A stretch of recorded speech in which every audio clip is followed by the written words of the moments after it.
So hi, my name is Brittney Drakefdord. This is the Cottage City Community Garden in Cottage City, Maryland, a part of the Ports Towns. And so I just wanted to welcome you all here. Look at how beautiful it is. The Cottage City Community Garden was started in about 2007, 2009 as an initiative with Kaiser Permanente and End Time Harvest Ministries, really to help bring healthy foods to this part of town. And so for the past 7-8 years we've been working diligently to try to bring fresh produce to residents in our town. It's a very diverse garden, so Cottage City is united in diversity. We have a lot of different foods that grow that represent the foodways and the culture of people who live here. We have Scotch bonnet peppers. Sometimes we grow long beans from people who live in India, or for people who live in India. We have watermelon. We have like purple whole peas for people who come from Mississippi.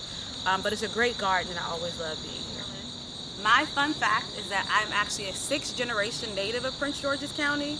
And so my great grandfather was a farmer in Prince George's County, and so was his son. And so farming is really in my blood, even though all I do is garden. But so growing food for me is really important because it opens up a new pathways. I enjoy cooking. But actually being able to watch something grow that I've planted in the ground, knowing what's in it, and being able to then cook that and share that with family and friends is probably like one of the best experiences ever. I almost consider it akin to like raising a child. I don't have any children though, so I don't probably know exactly what that's like, but being able to see something start from a seed and watching it grow and then seeing the joy that it brings to other people really makes me excited.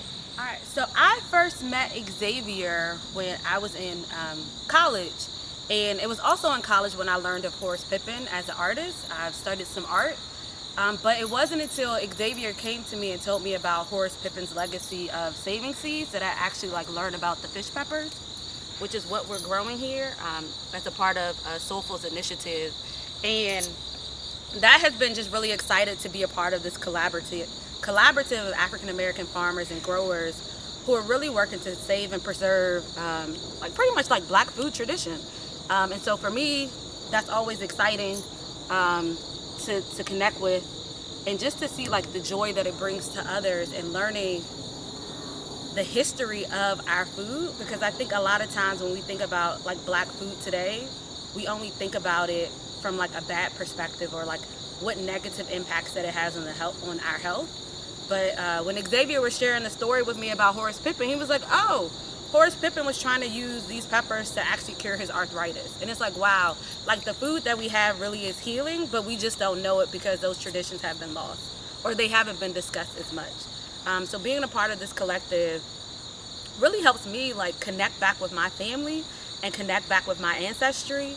And I'm really thankful for Soilful for just being able to have the foresight and the intuition to be able to connect us in this way.